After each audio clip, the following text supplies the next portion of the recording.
The first time Ambassador saw a human, he thought he was looking at death itself. The creature stood barely 2 meters tall, its pale skin stretched over a frame that seemed impossibly fragile compared to the robust builds of the. But it was the eyes that made 4 hearts skip in unison. Those small, forward-facing predator eyes that tracked his every movement with an intensity that spoke of countless generations spent hunting and being hunted. The human had introduced itself as Dr. Sarah, Earth's first diplomatic envoy to the Galactic Council. Her voice was soft, almost musical, but there was something underlying it that made every survival instinct possessed scream in warning. She smiled often during their initial meeting, revealing rows of sharp, white teeth that seemed designed for tearing flesh. "Ambassador," she said, extending one of her 5-fingered appendages toward him. "It's an honor to finally meet representatives of the Galactic Council." Stared at the offered hand, knowing from his briefings that this was some sort of greeting ritual among humans. The intelligence reports had been clear.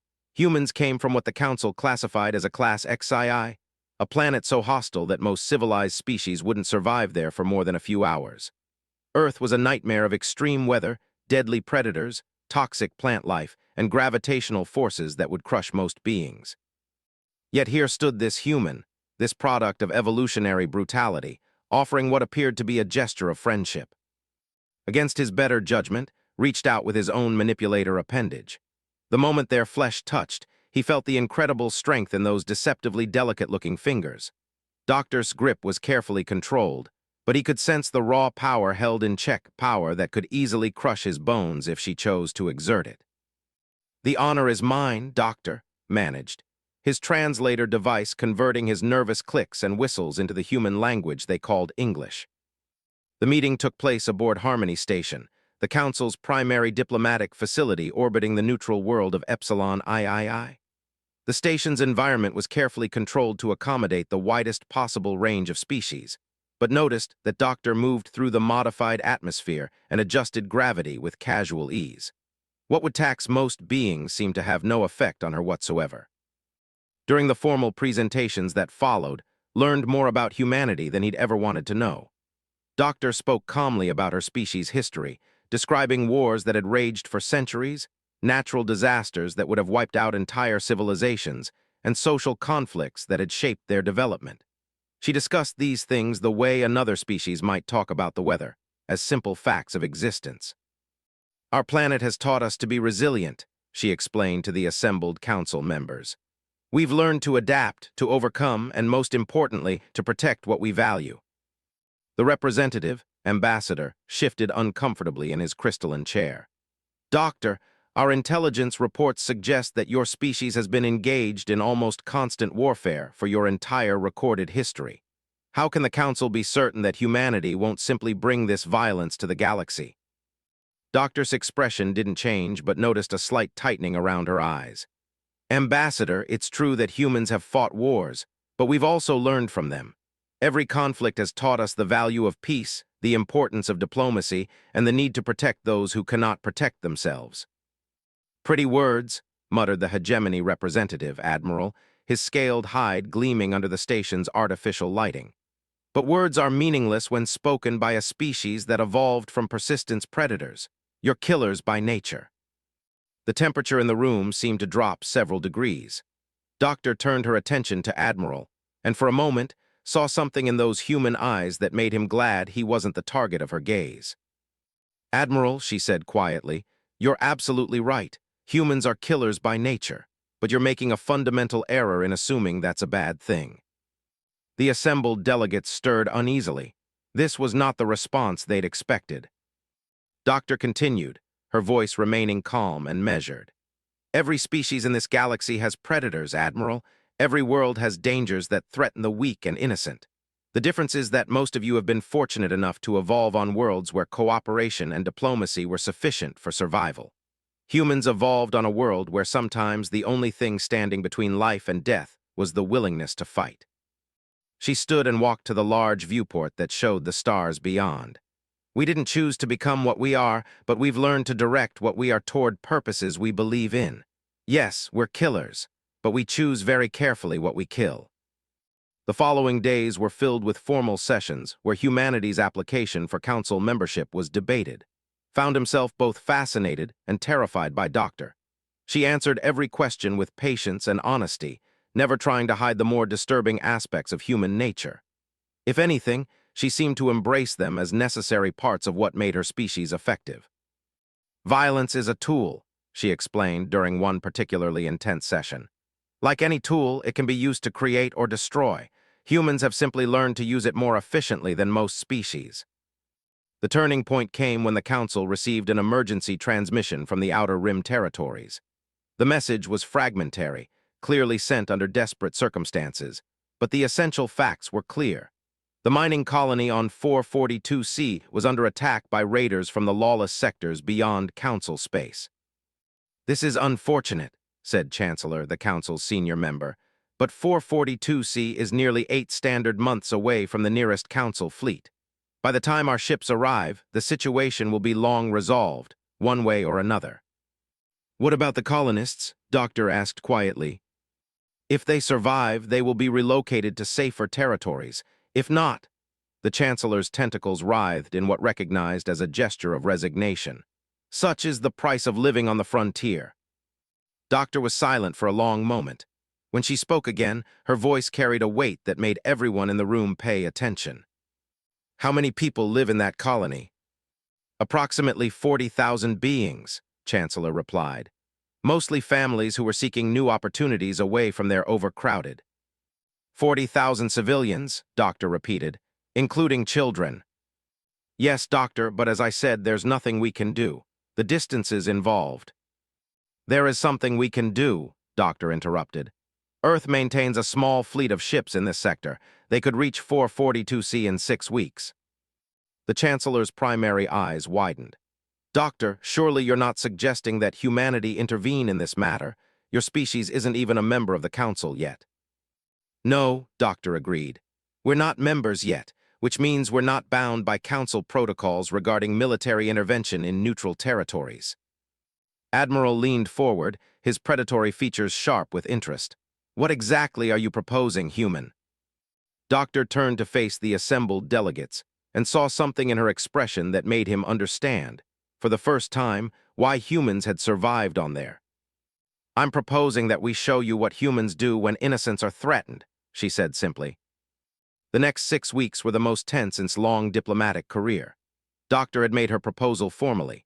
A small human fleet would attempt to reach 442C and evacuate the colonists before the raiders could complete whatever horrific plans they had in mind.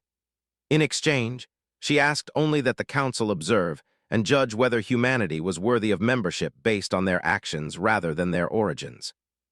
The debate that followed was fierce.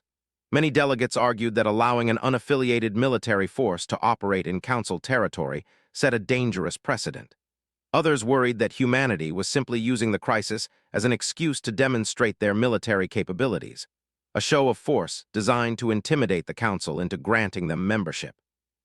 But in the end, the practical reality was that the Council had no other options. Their own fleets were either too far away or engaged in other critical missions. If anyone was going to help the colonists on 442C, it would have to be the humans. Doctor coordinated with her government throughout the process and was amazed by the speed with which humanity mobilized. Within 72 hours, a fleet of 5 human vessels was en route to the threatened colony. The ships were unlike anything in the Council's databases, sleek, powerful, and obviously designed for war. "Your vessels are impressive," commented during one of their regular briefings. "But 5 ships against an unknown number of raiders seems optimistic." Doctor smiled that predatory smile. "Ambassador, you're thinking like someone from a civilized world.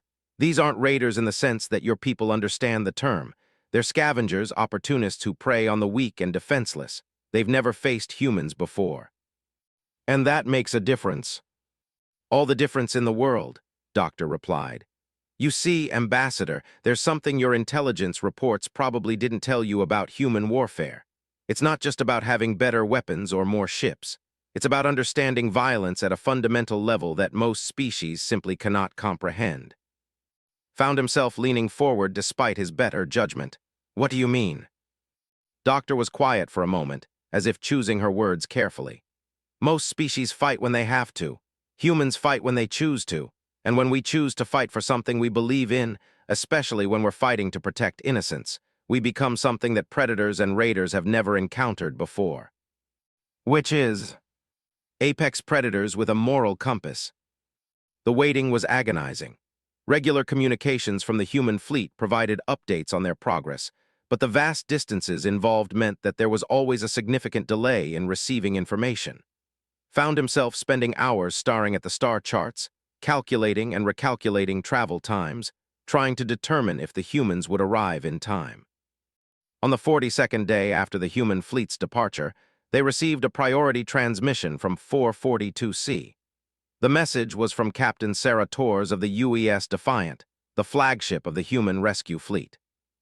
Council Station, this is Captain Torres. We have arrived at 442C and are beginning evacuation operations. The Raider fleet consists of 12 vessels of various configurations. They appear to be using captured Council technology mixed with black market weapon systems. Chancellor activated the station's main communications array. Captain Torres, this is Chancellor of the Galactic Council. What is the status of the colonists? Approximately 37,000 colonists are alive and in relatively good condition, Chancellor. The raiders appear to have been using them for forced labor, but we've detected no evidence of systematic executions or torture. We estimate we can have all civilians evacuated within 18 hours. Relief flooded through the assembled delegates. The humans had arrived in time. The colonists were safe. That's excellent news, Captain Torres, the Chancellor replied. What about the Raider fleet? Have they attempted to interfere with your operations? There was a pause before Captain Torres responded, and when her voice came through the speakers again, it carried a tone that made skin crawl. Actually, Chancellor, that's why I'm contacting you. The raiders have demanded that we withdraw immediately or they'll begin executing colonists. They claim to have over 3,000 civilians aboard their ships as hostages. The mood in the council chamber shifted instantly from relief to horror. This was exactly the kind of situation that council fleets were trained to avoid, innocent lives caught in the crossfire between military forces. Captain Torres, Chancellor said carefully, the council recognizes that this puts you in an impossible position. No one would think less of your people if you chose to withdraw and preserve the lives you've already saved. Another pause. When Captain Torres spoke again, there was something in her voice that reminded of Doctor's predatory smile. With all due respect, Chancellor, you don't understand humans very well if you think we're going to abandon 3,000 innocent people to these bastards. Admiral moved closer to the communication console. Captain, you're outnumbered more than 2 to 1, and the enemy has civilian hostages. What do you possibly hope to accomplish? Admiral, Captain Torres replied, what I'm about to accomplish is showing these raiders why you don't threaten civilians in front of humans. The transmission cut off, leaving the council chamber in stunned silence. For the next 8 hours, they received no further communications from the 442C system. Found himself packing the diplomatic quarters, unable to concentrate on anything other than what might be happening in that distant star system. Doctor remained calm throughout the wait, but he noticed that she spent a great deal of time staring out the observation windows at the stars. Doctor, he finally asked, what do you think Captain Torres meant by her last transmission? Doctor turned from the window, and for a moment saw something in her eyes that was older and harder than her youthful appearance suggested. She meant, Ambassador, that the raiders just made the worst mistake of their lives. But how can 5 ships hope to defeat 12, especially with hostages involved? Doctor was quiet for a long moment. Ambassador, may I ask you something? Of course.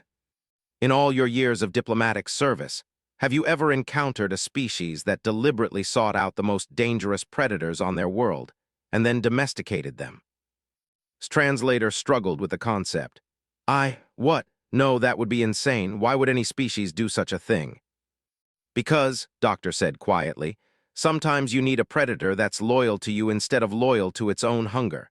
Humans domesticated wolves, Ambassador. We took the most efficient pack hunters on our world and turned them into companions who would die to protect us. I don't understand what that has to do with.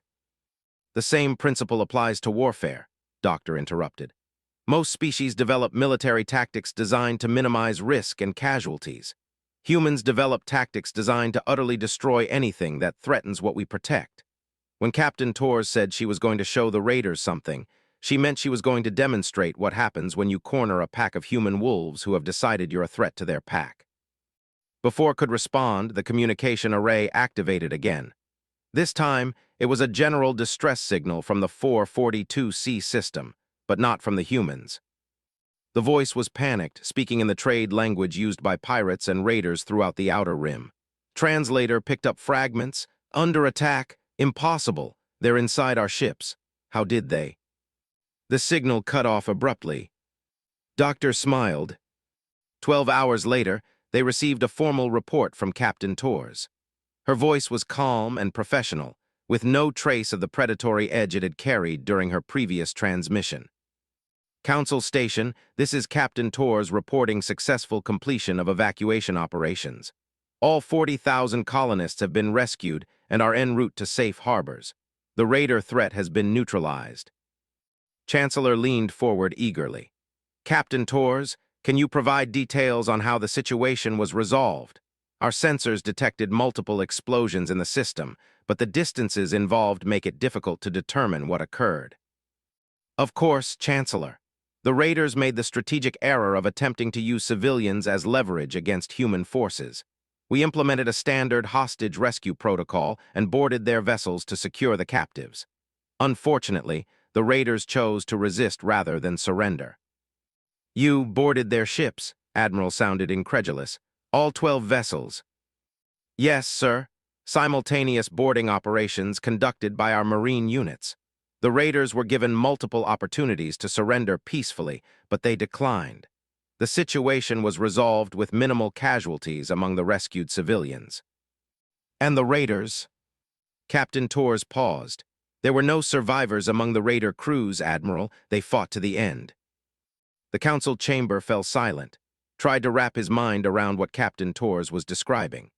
5 human ships had somehow managed to board and capture 12 enemy vessels simultaneously, rescue 3,000 hostages, and eliminate the raider threat entirely, all without losing a single civilian life.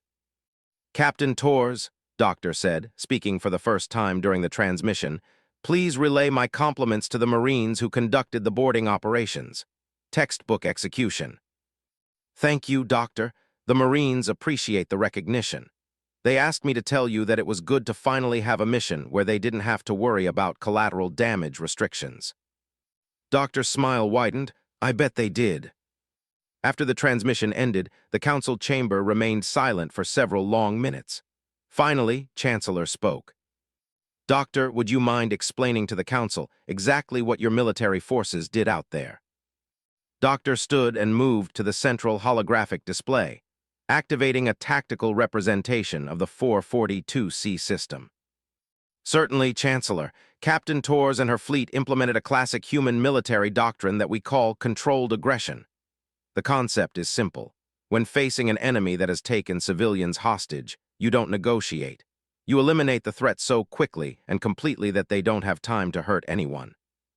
She manipulated the display to show the positions of the various ships during the engagement. The human vessels used their superior speed and maneuverability to close with the raider fleet before the enemy could organize an effective defense. Each human ship was equipped with specialized boarding craft, small, fast vessels designed to penetrate enemy hulls and deploy marine units directly into hostile territory. Admiral studied the display intently.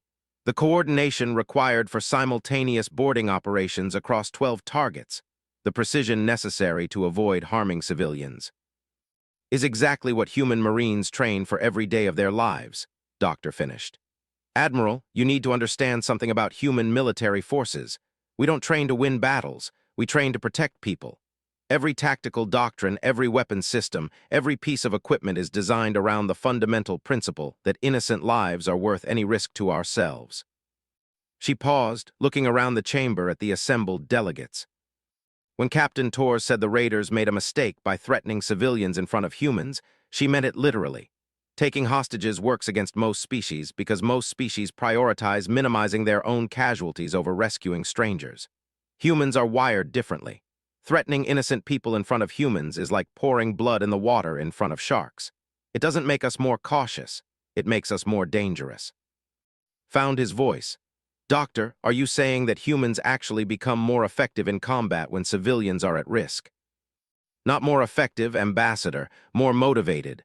There's a difference between fighting because you have to and fighting because someone threatens something you're sworn to protect. The first makes you careful. The second makes you unstoppable. The formal vote on humanity's membership in the Galactic Council took place 3 days later. For the first time in Council history, the vote was unanimous. But as cast his vote in favor of human membership, he couldn't shake the feeling that the galaxy had just changed in ways that none of them fully understood. Humanity wasn't just another species seeking the benefits of galactic civilization. They were something new, something dangerous, and something that every predator and raider in the galaxy was about to learn to fear. As the ceremony concluded, and Doctor formally accepted humanity's membership in the Council, approached her for a private conversation. Doctor, he said quietly, may I ask you something? Of course, Ambassador. What Captain Torres and her Marines did out there, is that typical of human military operations? Doctor considered the question carefully.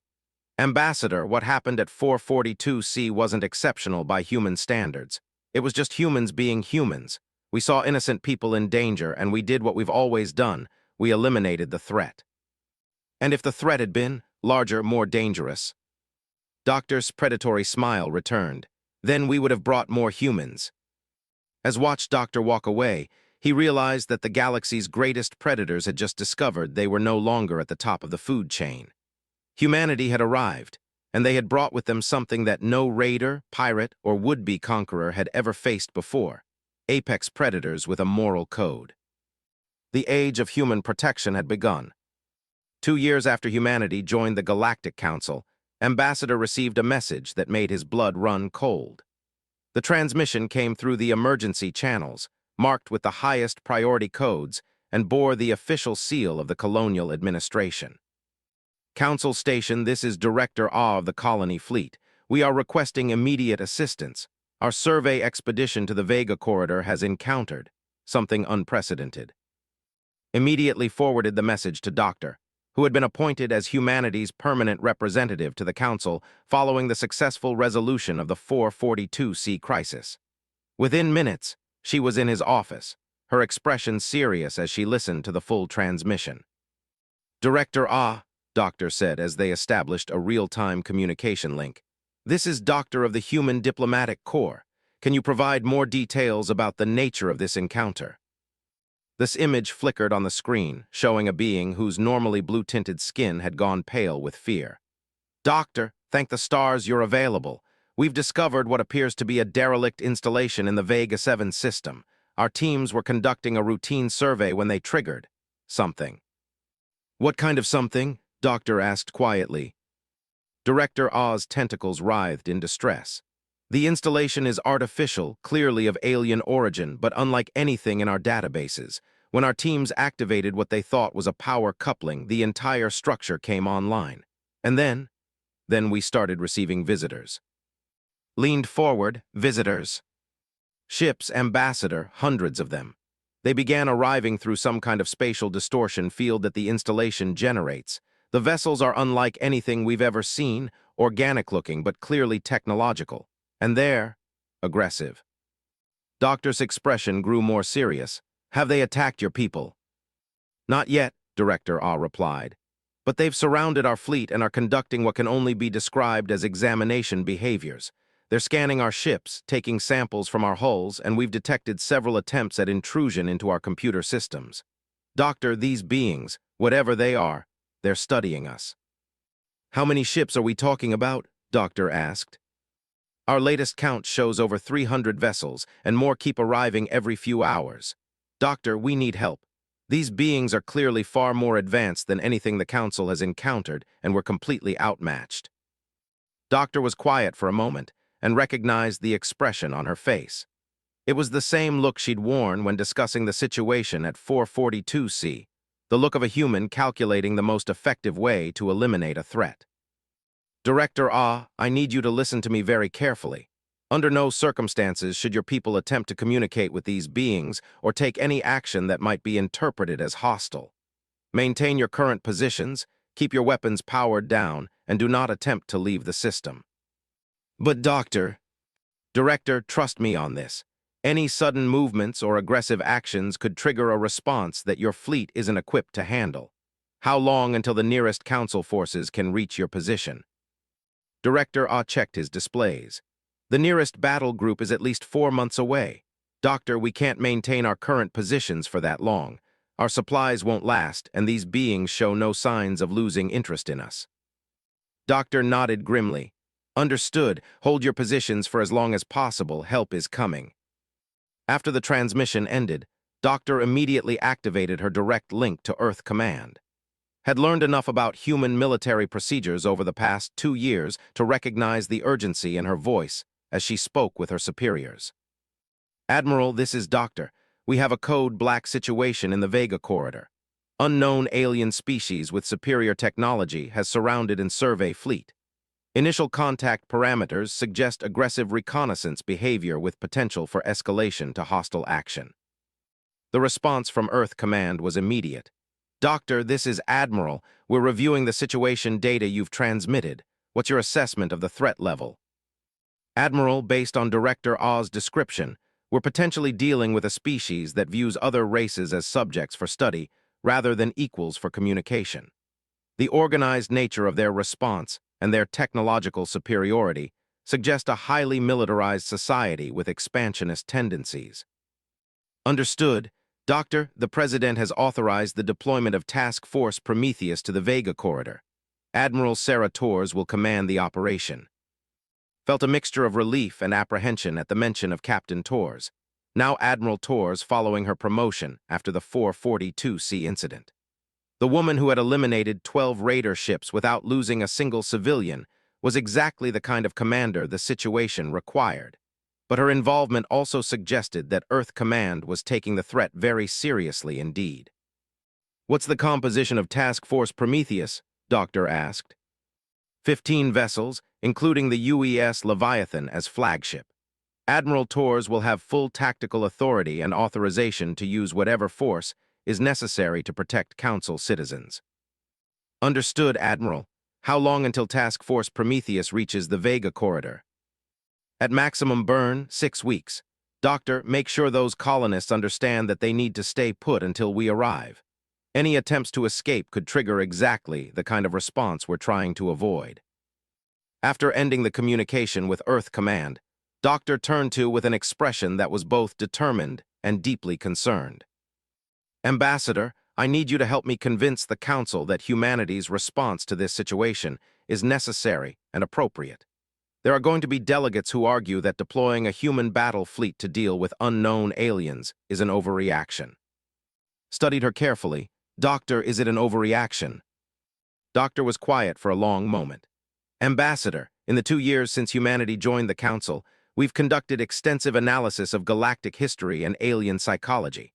Most of the species in the Council evolved on worlds where cooperation and communication were the primary survival strategies. As a result, your people tend to approach unknown situations with the assumption that peaceful contact is possible if you just find the right approach. And humans don't make that assumption. Humans assume that any unknown species is potentially hostile until proven otherwise. It's a survival mechanism that served us well on Earth, and it served us well in our expansion into space.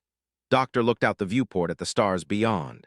Ambassador, everything Director Ah described suggests that these aliens view other species as subjects for study, not equals for communication. That's a very dangerous mindset when combined with superior technology. What do you think they're ultimately planning? I think they're conducting reconnaissance operations in preparation for something larger. The fact that they're studying Council ships and technology suggests they're gathering intelligence about our capabilities. The question is whether they're doing it out of scientific curiosity or as preparation for conquest. The emergency session of the Galactic Council convened 12 hours later. Director Ah provided a detailed briefing on the situation in the Vega corridor, including sensor data and recorded interactions with the unknown alien vessels. The assembled delegates listened with growing alarm as the scope of the threat became clear. The technological disparity is significant, Director Ah explained. his image flickering slightly due to the vast distances involved in the communication.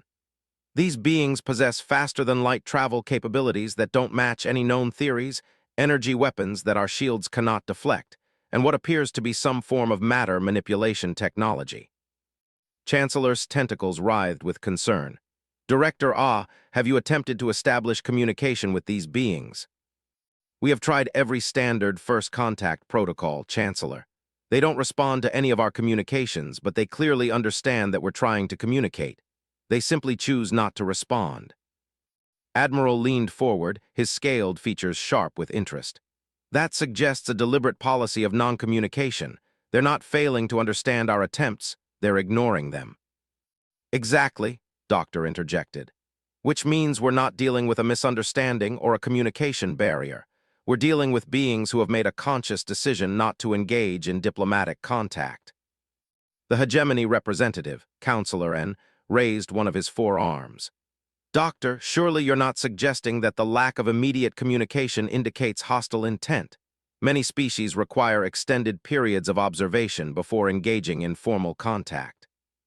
Counselor N, Doctor replied calmly, the difference is that most species conduct their observations from a respectful distance. These beings have surrounded the fleet, are actively scanning their ships, and are attempting to penetrate their computer systems. That's not observation, that's intelligence gathering.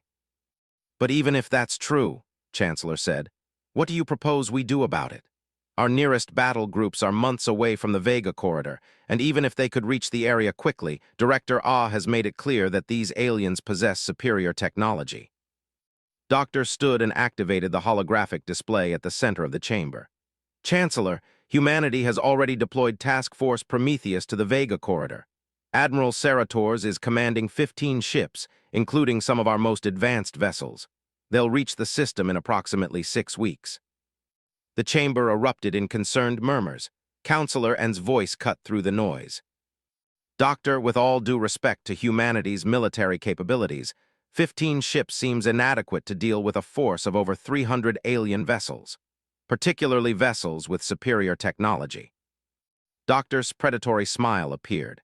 Counselor, you're making the same mistake everyone makes when evaluating human military capabilities. You're focusing on the numbers instead of the nature of the force being deployed. What do you mean? I mean that Task Force Prometheus isn't designed to fight a conventional battle against superior numbers. It's designed to do what humans do best, eliminate threats that conventional forces can't handle. Admiral's eyes narrowed. Elaborate.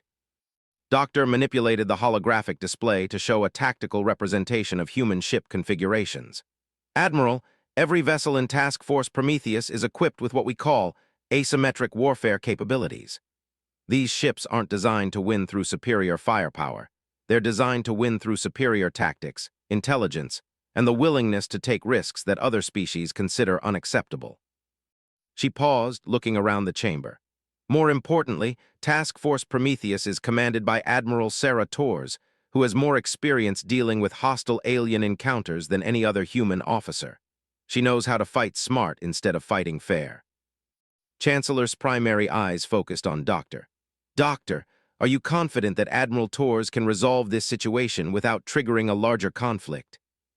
Chancellor, I'm confident that Admiral Tors will do whatever is necessary to protect the colonists and gather the intelligence we need to understand these aliens. Whether that triggers a larger conflict depends entirely on how these beings respond to meeting humans for the first time.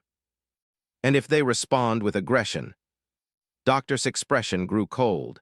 Then they'll learn why the galaxy's predators have learned to fear humans. The 6 weeks that followed were among the most tense in the Council's recent history. Regular communications from the Vega corridor provided updates on the ongoing standoff, but the situation showed no signs of improvement. The alien ships continued their systematic examination of the fleet, and more vessels arrived daily through their mysterious spatial distortion technology.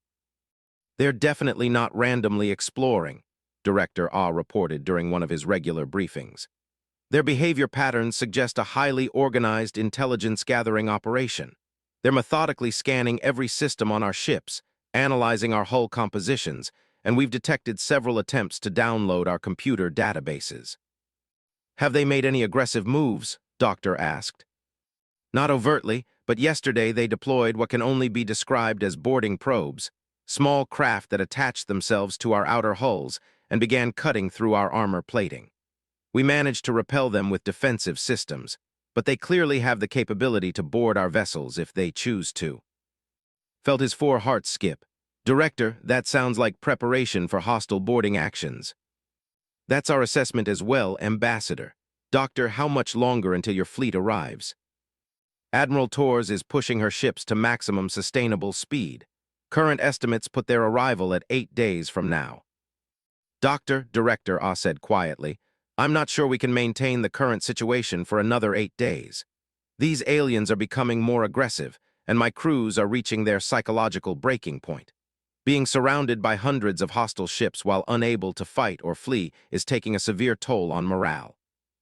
Director, I understand the strain your people are under, but it's critical that you maintain your current positions. Any attempt to break away from the alien formation could trigger exactly the kind of response we're trying to avoid. But Doctor, what if they decide to board our ships? What if they decide they've learned enough from external observation and want to start studying us directly? Doctor was quiet for a moment. When she spoke again, her voice carried a weight that reminded of her conversation with Admiral Torres during the 442C crisis. Director, if these aliens attempt to board your ships, you have my permission to resist with whatever force is necessary. But understand that once shooting starts, the situation becomes irreversible. Make sure your people are prepared for that reality.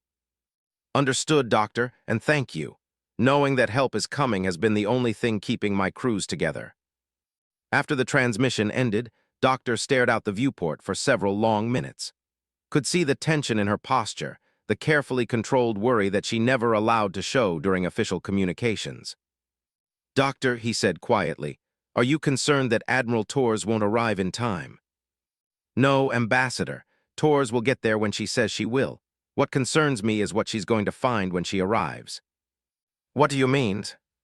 Doctor turned from the viewport and saw something in her expression that he'd never seen before, genuine uncertainty. Ambassador, everything about this situation suggests that these aliens have encountered other spacefaring species before. Their tactics are too sophisticated, their technology too advanced, and their behavior too organized for this to be their first contact with galactic civilization. Then why haven't we heard of them before? Because, Doctor said quietly, I don't think any of the species they've encountered before survived to report it. The tension broke exactly 6 days later, when Director Ah's regular communication carried a tone of barely controlled panic.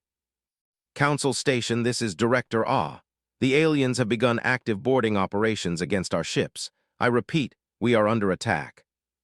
Doctor immediately activated the emergency protocols, establishing direct communication with all Council military forces and Earth Command simultaneously. Director Ah, this is Doctor. What's the current status of your fleet? 3 of our ships have been boarded by alien forces.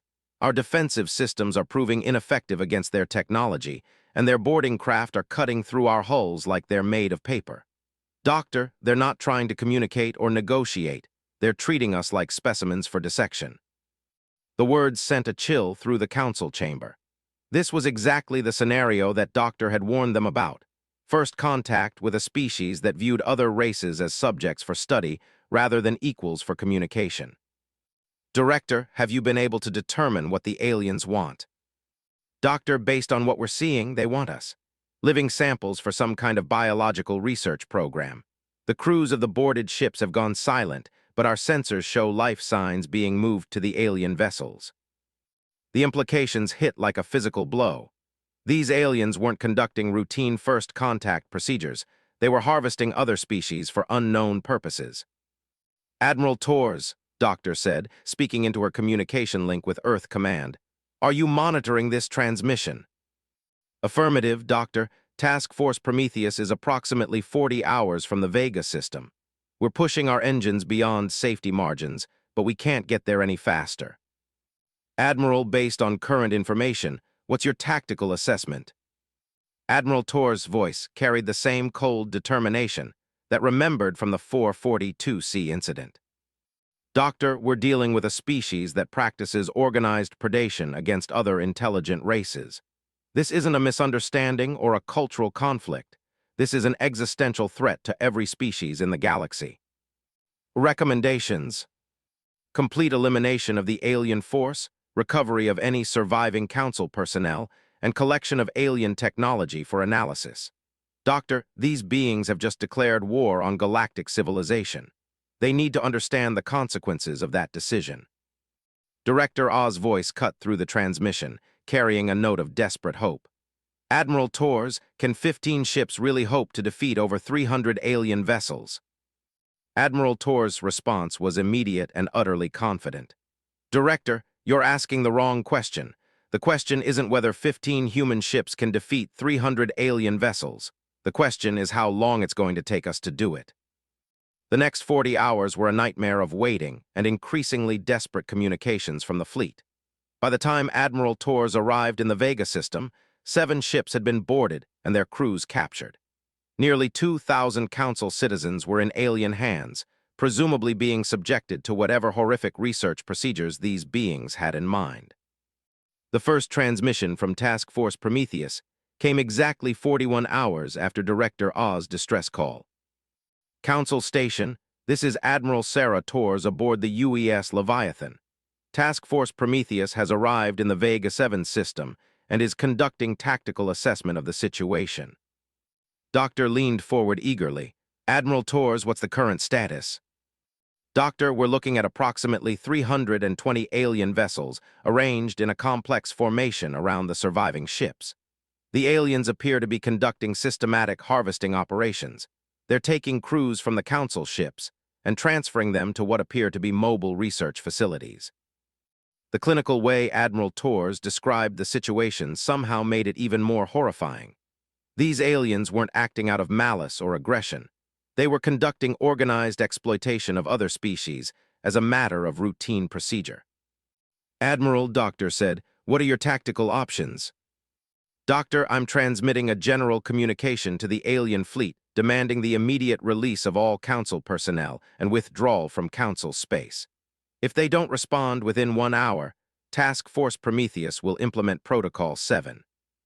Had never heard of Protocol 7, but the way Doctor's face went pale suggested that it was something significant. Admiral Torres, she said carefully, are you certain that Protocol 7 is appropriate for this situation?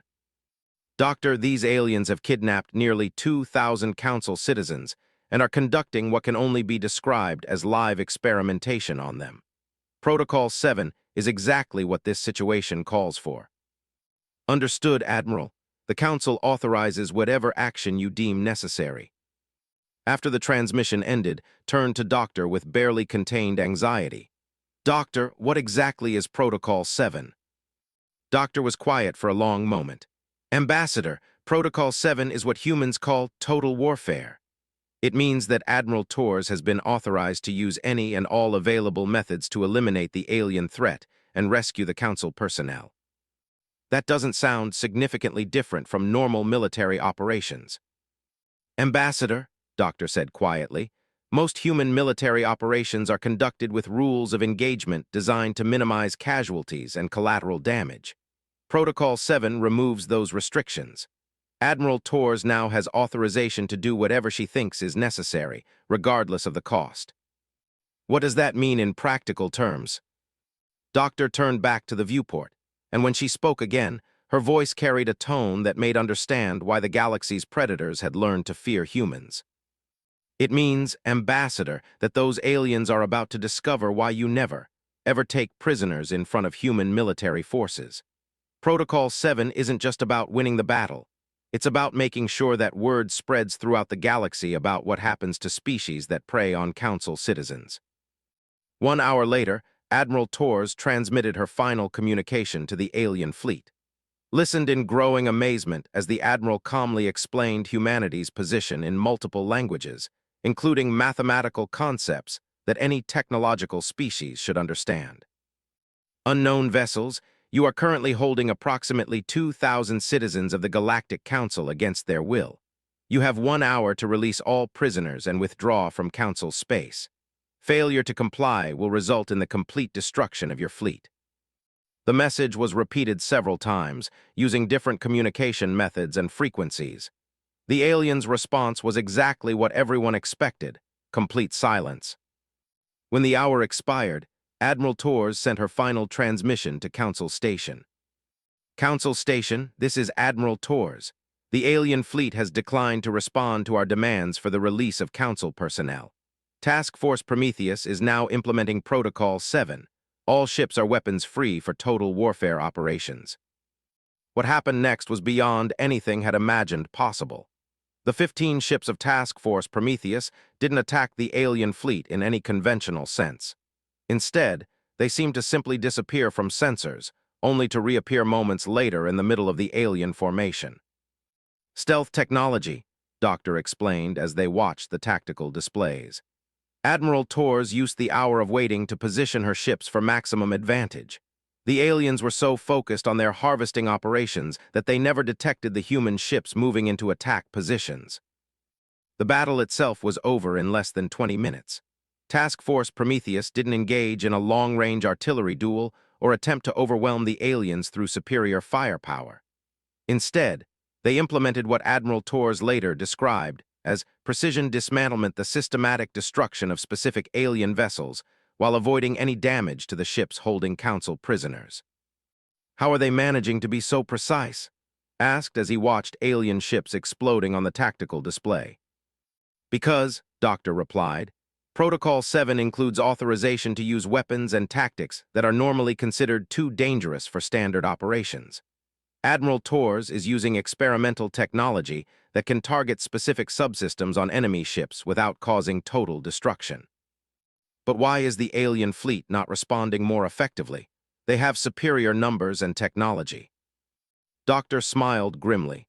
"Ambassador, numbers and technology don't matter if you can't target your enemy. Human stealth technology is based on principles that most species have never encountered.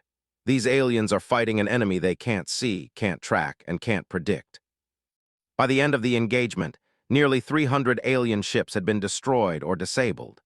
The remaining vessels attempted to escape through their spatial distortion technology, but Admiral Torres had anticipated this and positioned several human ships near the distortion field generators.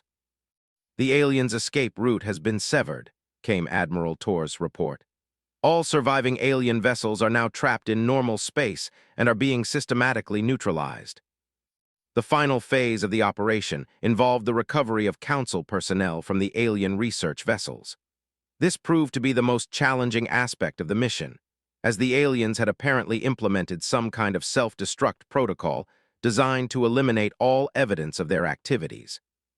"Admiral Torres," Doctor transmitted, "what's the status of the Council prisoners?" "Doctor, we've successfully recovered approximately 1,800 survivors from the alien vessels. The aliens attempted to eliminate all evidence of their research, but our boarding teams moved fast enough to prevent most of the destruction." "What about the other 200 people?" Admiral Torres paused before responding. "Doctor, I'm afraid the other 200 were already dead when we arrived. Based on what our medical teams are finding, the aliens were conducting systematic biological research on living subjects." The words hit the Council chamber like a physical blow. These aliens hadn't just kidnapped Council citizens. They had been torturing and killing them as part of organized research programs. "Admiral," Doctor said, her voice carrying a deadly quiet tone, "please tell me that no alien vessels escaped." "Negative, Doctor. Task Force Prometheus achieved complete destruction of the alien fleet. No survivors, no escapees, and no evidence left behind to suggest that this was anything other than a total loss for whatever civilization sent them." "And the alien technology?" "Secured for analysis. Doctor, based on what we're finding, these beings were definitely not exploring or conducting routine first contact. This was an organized harvesting operation designed to capture specimens from multiple species.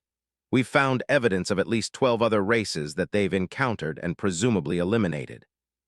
The implications were staggering. These aliens hadn't just threatened the fleet.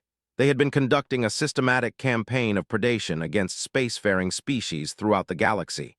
If Admiral Torres hadn't stopped them, they would have eventually encountered Earth or other Council worlds.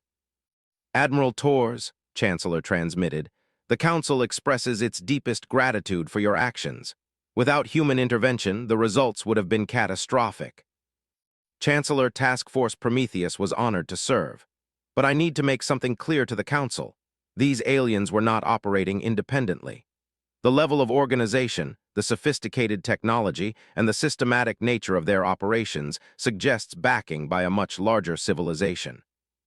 Doctor leaned forward. What are you suggesting, Admiral? Doctor, I'm suggesting that what we encountered in the Vega system was a scouting force. Somewhere out there, beyond the edges of Council space, there's an alien civilization that views other intelligent species as resources to be harvested rather than equals to be respected. The Council chamber fell silent as the implications sank in. Humanity had just prevented a massacre and eliminated an immediate threat, but they had also potentially revealed the existence of a much larger danger lurking in the unknown regions of the galaxy. Admiral Tors, Doctor said finally, what do you recommend as next steps? Doctor, I recommend that the Council begin immediate preparations for the possibility of a larger conflict. These aliens were clearly advanced scouts for something bigger, and now that they've failed to return, their parent civilization is going to know that they encountered resistance. Are you suggesting that we should expect retaliation? Doctor, Admiral Tors said grimly, I'm suggesting that we should expect war. 18 months after the Vega Corridor incident, Ambassador's worst fears were realized when long-range sensors detected massive spatial distortions at the edge of Council space. The readings were unmistakable, the same technology that the alien scouts had used to travel between star systems, but on a scale that dwarfed anything seen before. Doctor stood in the Council's emergency command center, studying the sensor data with an expression that had grown increasingly grim as more information became available. How many ships are we looking at?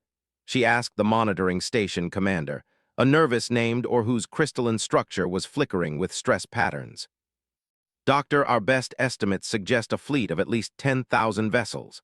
The spatial distortions are so massive that they're interfering with our long-range sensors, but the energy signatures are consistent with what Admiral Tors encountered in the Vega system. Felt his 4 hearts skip in unison. 10,000 ships was larger than the entire combined fleet strength of the Galactic Council. If these aliens possessed the same technological advantages as their scouts, the galaxy was facing an extinction-level threat. Where are they heading? Doctor asked. Current trajectory analysis suggests they're moving directly toward the core worlds, Doctor. At their current rate of travel, they'll reach the outer defensive perimeters in approximately 6 weeks. Doctor activated her direct communication link to Earth Command. Admiral, this is Doctor. I'm transmitting current sensor data on the incoming alien fleet. We need to convene an emergency session of the Human Defense Council immediately. Doctor, we're already analyzing the data. The President has authorized the activation of the Terran Defense Fleet and is recalling all human military units to Sol system. But I have to be honest with you, our entire fleet strength is less than 2,000 ships. Even with our technological advantages, those are not favorable odds. Admiral, what about the other Council species? Have they begun mobilizing their fleets? Doctor, that's part of the problem. Most Council species are talking about evacuation rather than resistance. The technological disparity demonstrated in the Vega system has convinced many of them that fighting these aliens is hopeless. Stepped forward. Doctor, the Fleet Command has authorized me to inform you that our forces will stand with humanity in any defensive action. We have 800 ships available for immediate deployment. Doctor turned to him with surprise and gratitude. Ambassador, I appreciate that more than you know, but are you certain your government understands what they're committing to? This isn't going to be like the Vega system. These aliens will be prepared for human tactics. Doctor replied firmly, the people have not forgotten what happened to the colonists. We have seen what these aliens do to the species they capture, and we have also seen what humans do to protect innocent lives. If there is to be a war, we would rather fight beside humans than cower in hiding while others suffer. Over the following days, similar pledges of support came from other Council species. The still traumatized from their encounter with the alien scouts offered their entire remaining fleet. The hegemony committed a substantial force, despite their usual reluctance to engage in military actions. Even species that had historically been neutral in galactic conflicts volunteered ships and resources. But it was Admiral Sarah Torr's assessment that put the situation in stark perspective. The combined Council fleet will number approximately 4,000 ships, she reported during an emergency session of the Defense Council. That's still less than half the size of the incoming alien force, and we have to assume they've learned from the failure of their scouting mission. "What are you suggesting, Admiral?" Doctor asked. "I'm suggesting that a conventional fleet engagement is exactly what these aliens are expecting. They've seen our capabilities, they know our tactics, and they've had 18 months to prepare countermeasures. If we meet them in open battle, we're going to lose." Chancellor's tentacles writhed with concern. "Admiral Torres, if conventional tactics won't work, what do you propose?"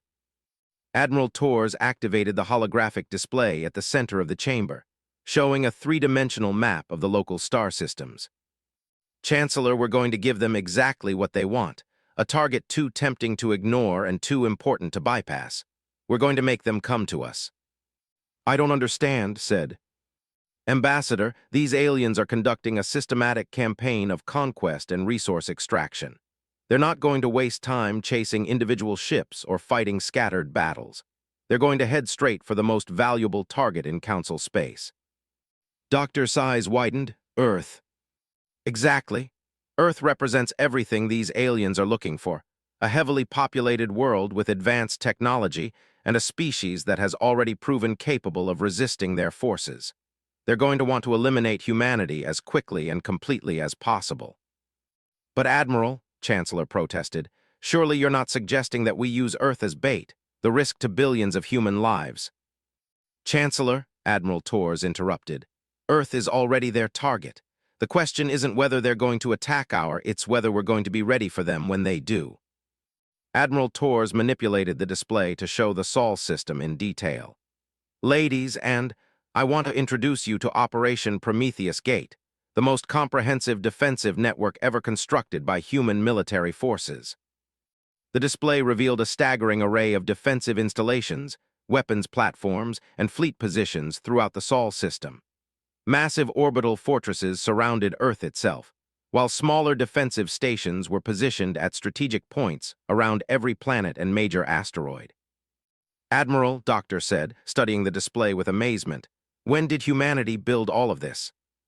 "We've been building it for the past 18 months, Doctor. Every shipyard in human space has been working around the clock to prepare for this moment. Operation Prometheus Gate represents the largest military construction project in human history." Examine the display more closely. "Admiral Torres, this is impressive, but even with all these defenses, you're still outnumbered more than 2 to 1. Ambassador, you're still thinking in terms of conventional warfare. Operation Prometheus Gate isn't designed to defeat the alien fleet through superior firepower. It's designed to channel them into a killing ground where human advantages can be maximized." "What kind of advantages?" Admiral Torres smiled with predatory satisfaction. "The advantage of fighting in our own backyard, Ambassador. Every weapon system, every defensive platform, and every ship in the Sol system has been specifically designed to counter the alien technology we captured from the Vega system. We know their weaknesses now, and we've had 18 months to exploit them." She paused, looking around the assembled delegates.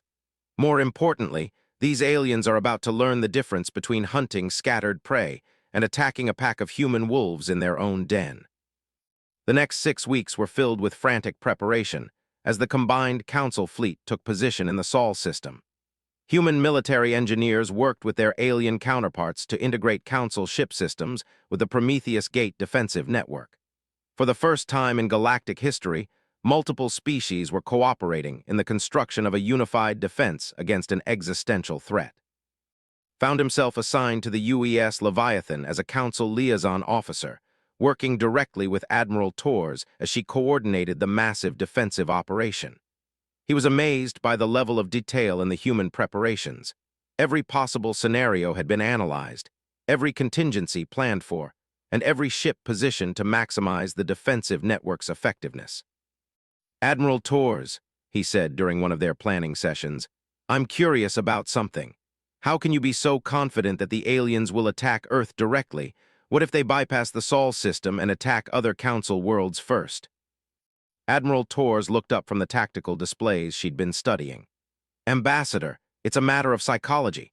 These aliens are predators, and predators always focus on eliminating the greatest threat to their hunting grounds. Humanity is the only species that has successfully resisted their forces, so we're the primary threat that needs to be eliminated. But surely they understand that Earth's defenses will be formidable. Of course they do, but that's exactly why they have to attack us first.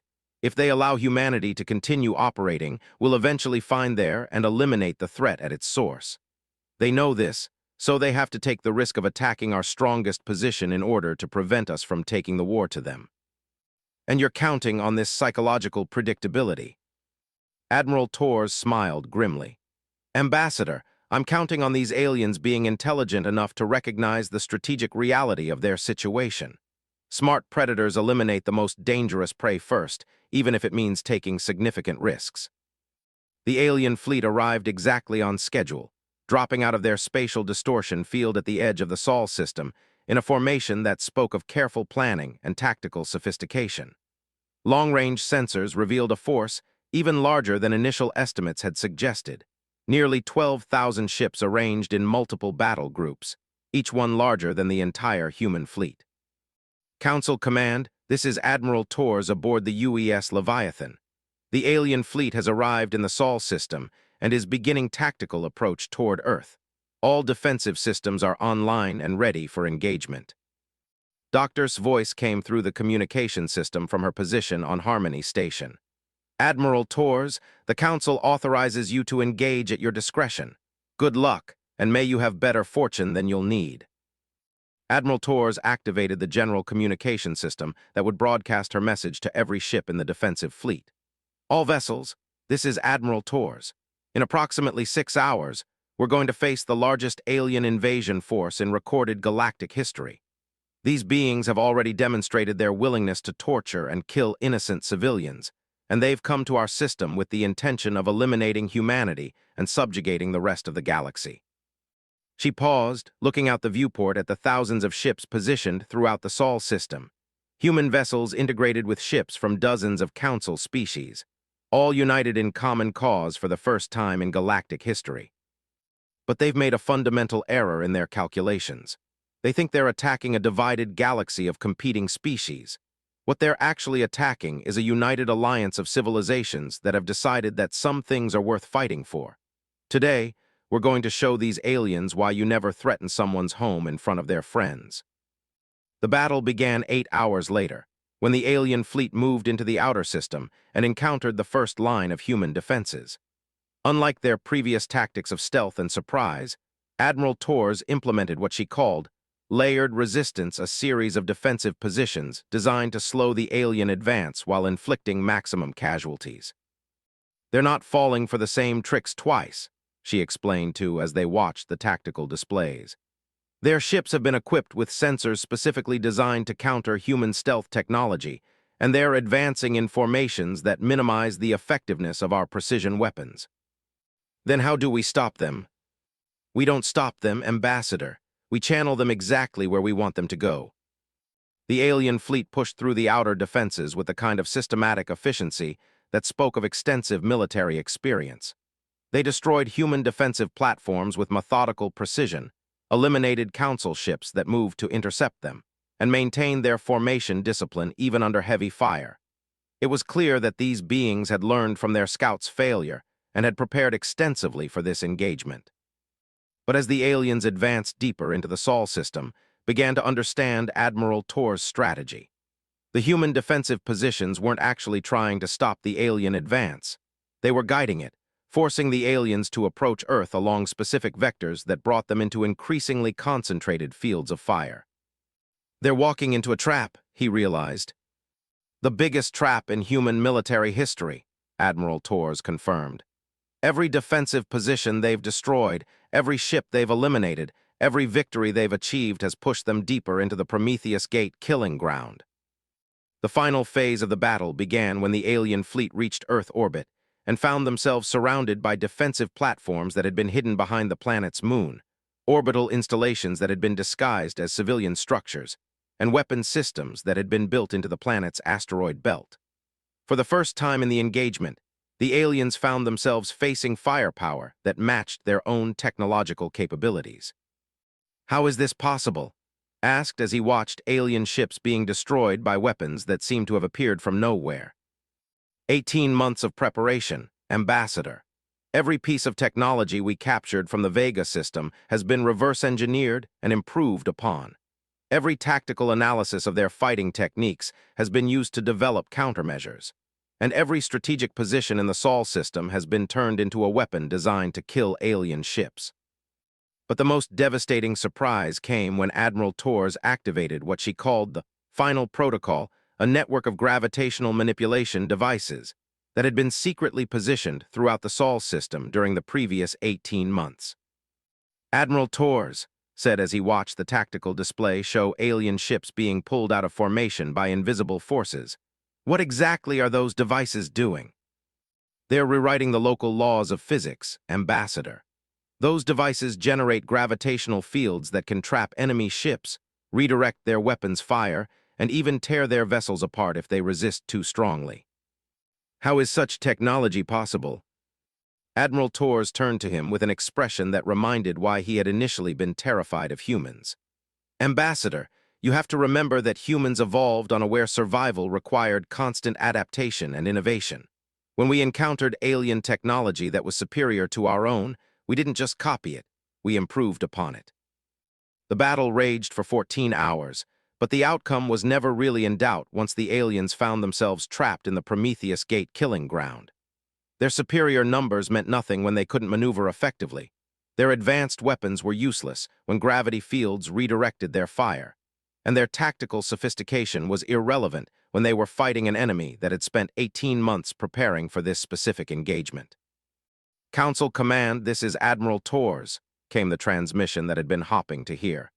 "The alien invasion fleet has been eliminated. Repeat, the Sol system is secure and the alien threat has been neutralized."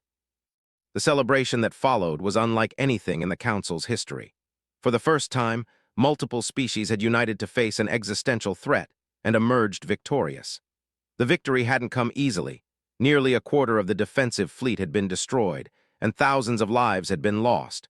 But the galaxy had proven that cooperation and determination could triumph over superior technology and numbers.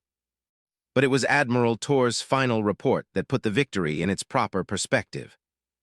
"The alien fleet carried enough firepower to sterilize entire worlds," she explained during the post-battle briefing. "Their invasion force was equipped with biological weapons, planetary bombardment systems, and what appears to be technology designed for the systematic enslavement of entire populations. If they had succeeded in eliminating Earth's defenses, every world in Council space would have eventually fallen to their conquest." Doctor leaned forward. "Admiral, have you been able to determine where these aliens came from?" "Doctor, based on the navigational data we've recovered from their ships, there is located approximately 800 light-years beyond the edge of Council space. The good news is that it's far enough away that they can't mount another invasion for several years. The bad news is that our victory here has probably convinced them that the galaxy poses a significant threat to their expansion plans." "What are you suggesting?" "I'm suggesting that this war isn't over. We've won the first major battle, but these aliens aren't going to simply abandon their conquest plans. They're going to regroup, develop new technologies to counter our defenses, and eventually return with an even larger force." Chancellor's tentacles writhed with concern. "Admiral Torres, are you recommending that we prepare for another defensive action?" "No, Chancellor. I'm recommending that we take the war to them before they have a chance to regroup." The chamber fell silent as the implications sank in. Admiral Torres was proposing that the Council launch a preemptive strike against an alien civilization 800 light-years away, the largest military expedition in galactic history. "Admiral," Doctor said carefully, "such an operation would require resources and coordination far beyond anything the Council has ever attempted. Doctor, these aliens have demonstrated that they view other intelligent species as resources to be harvested. They've shown that they're willing to torture and kill civilians as part of organized research programs. And they've proven that they possess the technology and motivation to pose an existential threat to every world in the galaxy." Admiral Torres paused, looking around the chamber at the assembled delegates. The question the Council needs to answer is simple. Do we wait for them to return with a larger force, or do we eliminate the threat at its source while we still have the technological advantages we've developed? Found himself speaking before he'd fully considered his words. Admiral Torres, the Republic will support whatever action the Council deems necessary. We have seen what these aliens do to the species they capture, and we have seen what humans do to protect innocent lives. If there is to be another war, we would rather fight it alongside humans than face these aliens alone. Similar pledges of support came from the other Council species. The victory at Earth had demonstrated that cooperation between species could achieve what no single race could accomplish alone. More importantly, it had shown that humanity's protective instincts extended far beyond their own species. Humans would fight and die to protect any innocent life, regardless of what world it came from. Dr. Admiral Torres said, I need to make something clear to the Council.